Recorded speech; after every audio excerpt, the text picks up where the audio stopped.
Welcome to Kingdom Business Talk. I'm Ricky Trinidad, your host, and today we're going to be talking about commercial modular construction. Now, most people know about modular construction for single-family homes, and we're doing that at a couple of our projects at Kingdom Place and also at Royalty Place. Those are modular homes. They're a higher quality.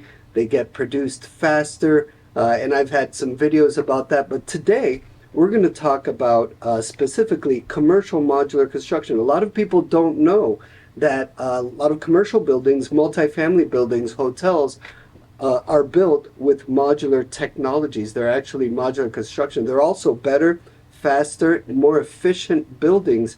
And this is specifically regarding our new project, Preeminence 1 downtown, that we're now moving forward with very quickly in downtown Newcastle, Pennsylvania. And I'm blessed with the opportunity today to have two gentlemen from a company that we're starting to have conversations with. Now, I want to say this in advance. We have not engaged Simplex as of yet, but we're going quickly. We're moving fast. They're helping us now with the design. We're talking about all of the details of this modular construction. I'm going to show some images of some of the work that they've done. But with no further ado, I want to introduce to you Jason Bogar, who's been with Simplex, and I'll let them kind of introduce themselves, and also David Mertz. This is a new relationship. We've been in conversations now. One of the things I really like about Simplex is that they're family owned.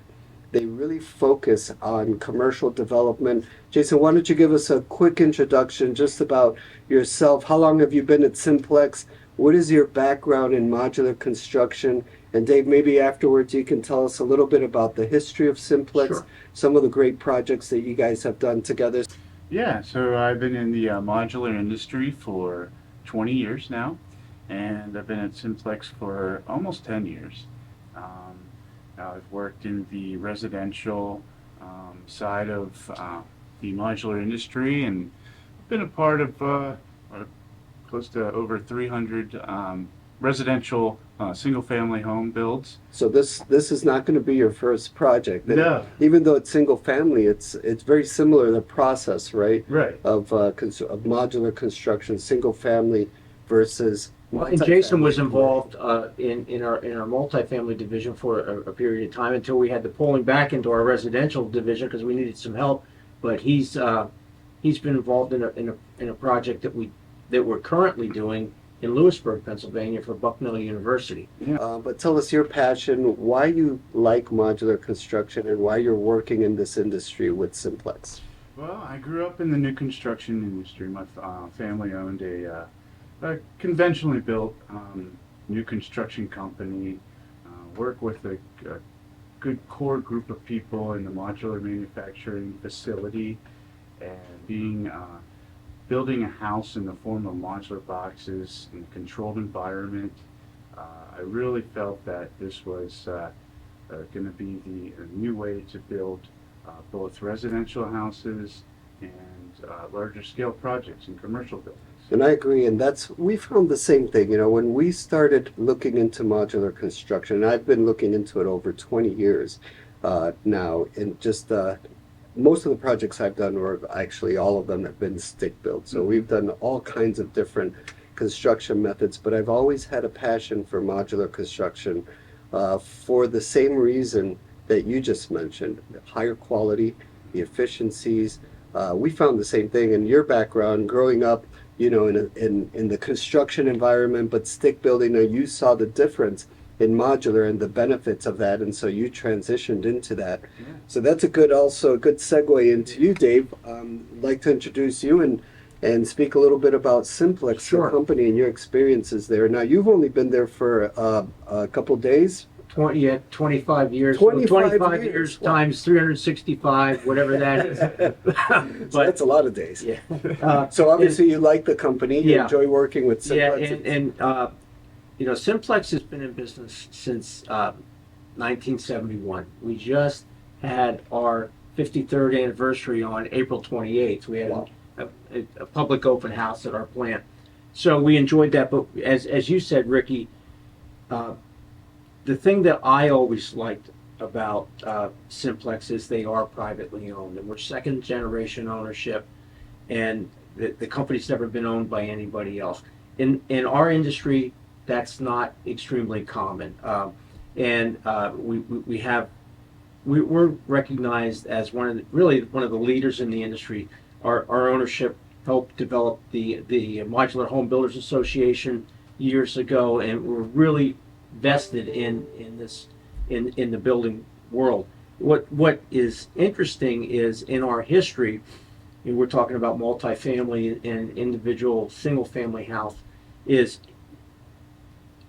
years ago we used to be about 25% multifamily and 75% single family. After the recession of 2008, 2009, which really the housing industry, the residential housing industry has not completely recovered from. Right. There's just such a weak amount of new construction inventory on the market nationwide. There's a big need for it, but the market shifted to more of a multifamily market, and it has to do with affordability and what the new affordable home is. And a lot of times the new affordable home is an apartment for somebody, or a condo. Right. And so in 2011, 2012, as the recession started to wane and the housing market started to come back, the market really shifted very heavily to multifamilies. And we found ourselves being drawn into that.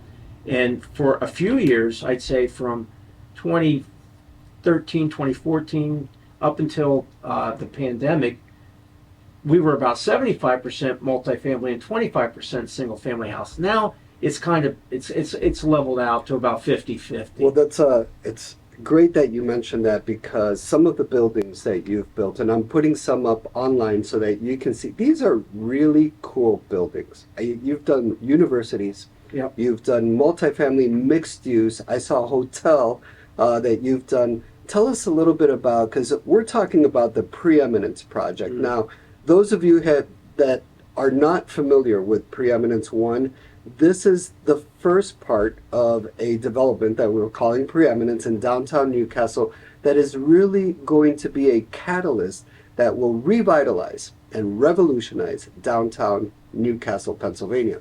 Newcastle is the county seat of Lawrence County, and it is at the heart of this region. We're close to Erie, we're close to Pittsburgh, we're close to Cranberry, we're close to Cleveland. We're just like in a niche location. However, the downtown area has been somewhat neglected, and I don't see that as a bad story. I see that as an exciting story, because now it's transforming, and we love your product. We love what you do. We believe, now, we haven't signed a contract yet, but we believe at Metrovitalization that we may be a good fit to work together, because some of these buildings that I'm showing on this podcast, you will see for yourself that they are a good fit for what we're doing. So from that perspective, I think we're a good match. Can you tell us a little bit about the types of commercial buildings, multifamily, mixed-use buildings that you've done, where they're located, where Simplex is? Just tell us a little bit about that. Sure. First of all, Simplex is located in Scranton, Pennsylvania, in the Kaiser Industrial Park Plaza. And I'm going to put up the webpage, Sure. the Simplex webpage, the multifamily part of it, so that our viewers can get familiar with who you are. But, drawing some comparisons to the project that you're working on for Preeminence versus where we've seen a lot of growth, and we've had a lot of multifamily business, larger scale project work in Philadelphia, upstate New York. And I mean, when I say upstate New York, I mean like the greater Newburgh area, Westchester, place like that, and Long Island. But the most similarities that I see is the project work that we have done in Philadelphia versus what you're looking at to do Preeminence. We've done whole neighborhoods where they've come in and taken down buildings, and we've done 2, 3, 4 buildings in Philly. Yes. And what has also worked really well in the past few builds that we've done in Philadelphia is they'll put 1 or 2 story steel podiums, because in Pennsylvania you can build up to 5 stories in wood construction, and Simplex builds in wood. Mhm. So so at site, they might put in a 1 or 2 story with commercial storefronts in there, and then they'll put residential apartments on top of that. So we've actually been part of a 7-story project in Philadelphia, and that's taken place really, I think probably for about the past 8 to 9 years. That's really been a big market for us. So infill, mixed use. Now, a Preeminence one has 38 apartments and retail on the first floor.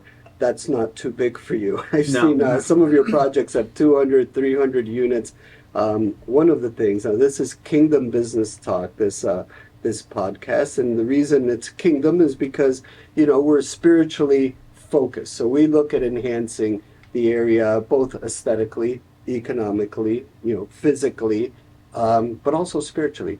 And we believe that a brand new building in the area like this one that enhances the economy will also bring that positive spirit. And a lot of people don't know that, but King Solomon in the Bible was a real estate developer. In fact, he's the greatest real estate developer ever because of the things that he's built. And so many people in the Bible, the Apostle Paul was also, they call him a tent maker. Well, those tents were homes that people lived in.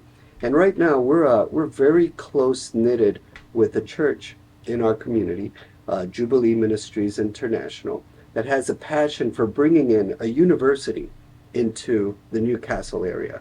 So right now we're looking at different buildings, but building a new university is something that is not outside of your reach, of your expertise, what you've done. Tell us a little bit about the university that you developed that we've been talking about. Yeah, actually, the first large-scale project, and we had built other large projects before this, but the first large-scale project that redefined how we approach the modular world was Mansfield State University. That was Mansfield State University in Pennsylvania, and that was, I'm guessing about 12 years ago, Okay. where we were approached to build 2 dormitories, and I believe it was about 150 boxes. And the state of Pennsylvania allocated a lot of tax dollars to universities to rebuild their student housing. And So I want to just clarify for our viewers, when he says boxes, he means a huge modular component pieces, yes, of the building. pieces. How So many dorms was that? Do that you was know? 2 dorms, but they were large dorms. Project in Lewisburg. Pennsylvania, is there's 2 separate phases, so 5 buildings total, but each building having 18 4-bedroom suites. Okay. Which was about 75 It's In the- 114 components, modular boxes Per put building. together, 54 per building. Okay. Yeah. So building a university in downtown Newcastle or in the Newcastle area for Jubilee Ministries International would not be something foreign to you. It's No, something not at that all. you've done. You have the capacity, and you've done it before right here in Yeah. Pennsylvania, which I think is a beautiful Yeah. thing. I also have a partner that's looking at the possibility, actually a couple of partners are looking at building some hotels in the area, new hotels. We have a couple of them in Union Township, but the demand is growing now, especially with some of the development that we're doing. Tell us a little bit about your background in hotel development. Well, hospitality, go off of Ricky, it's hospitality is on demand as well as student housing. Yeah. And, just because there was basically a moratorium during unfortunate COVID, there was not any hotels going up. But we did, a hotel in Foxwoods, in Connecticut, near the casino. West Orange, New Jersey. Yeah. Large, it was a Marriott Residence Inn. A Marriott resident. And we're in the process now of looking at a few in preliminary pricing on a few, and in different scales. In Buffalo, it's a smaller, almost like a boutique motel. And then we're looking at one in Watkins Glen, New York, and then a few other ones in New York also. So these larger, like Marriott and Hilton Corporation, they have very strict standards that you have to build to, and their design standards. And we're working with a few of their representatives now Is because I see this as a great potential partnership to bring in Simplex to Newcastle, Pennsylvania, and build not only the things that we're doing, but also what I'm doing in partnership with others, I think would be a very good fit. Now, in closing, I want to share with our viewers a little bit. Are there any differences between the modular process for commercial, let's say multifamily commercial, versus single family homes? So I've explained it for single family homes. We go in, we put in the foundation, we bring in the utilities to the site. In the meantime, the modular company builds the modules and they ship them to us, and we have the crane them in place, then we do the site work and finish it. What is the difference with with the commercial component? I know that sometimes with commercial, maybe the first floor or the first and second floor may be stick built or a steel structure. That would be a big difference. But talk to us a little bit. For commercial multifamily, and Jay, you jump in too. It's fire ratings are a big part of commercial construction. ADA accessibility. Yeah, ADA.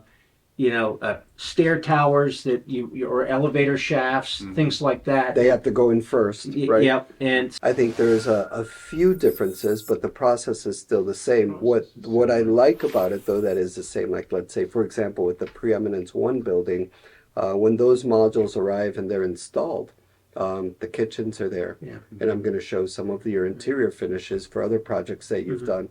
The bathrooms are there, fully furnished. The all of the fixtures and the finishes and equipment are already in place. The floors are in place, the walls. So it comes in pretty much done. Most of the work is done at the factory. On site, what you do is the framing and the elevator shaft, and also some of the exterior finishes are done on site versus residential. Where the big advantage to me, Ricky, is time. And that's really what modular brings to the table. Is you can take a large scale project like that and set it in February, set it in March, and real strong possibility of occupying that building by the end of the year. Now, if that same building was commercially constructed, you might have that in an 18-month or a 2-year process. So that all you pay back on your return on investment. The customer can get in sooner, and all that time saving really does evolve into money savings too. And I want to add a little bit to that as well, where you have you're saving the time, but also you're not delivering as many materials to the site. You're not delivering the job site's secure. You can get the building up and secure and weather tight. You don't have to, and unfortunately in this day and age, you do have to worry about things walking off of a site.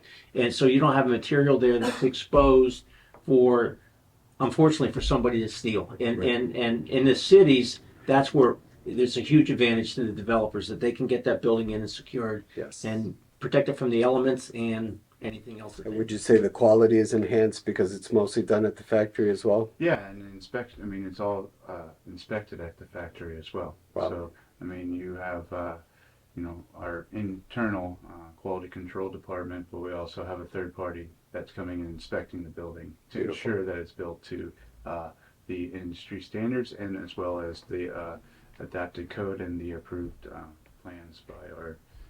I would say the modular industry, our modular building process is held to a higher standard because we do have inspections at the plant and we're subject to some inspections at site too, where your average builder might not have to go through some of the things that the modular companies do. And we're tied in with, we get our information, the bulletins from the state and our third party review agency that keeps us up to speed with that. So a company that has been around for decades, family owned, with a great reputation. 53 years we just celebrated. 53 years, Simplex in Pennsylvania, that services our region as well. We're forming these ties with you. You pay close attention to quality. You ensure a high quality project and delivery and product. You pay attention to timing. You help make sure everything is done right and on time.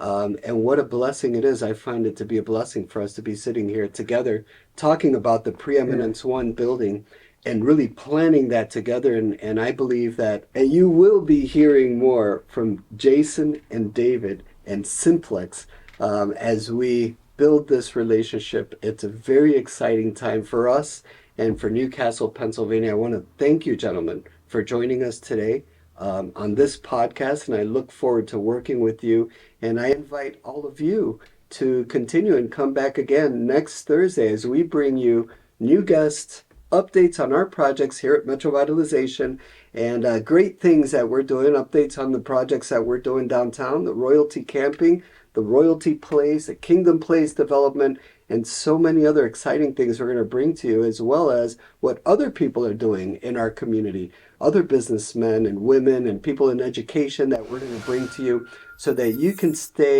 keep your finger on the pulse of what's going on in Newcastle, business-wise, but also spiritually. So come see us again next Thursday at 6:30 right here on Kingdom Business Talk.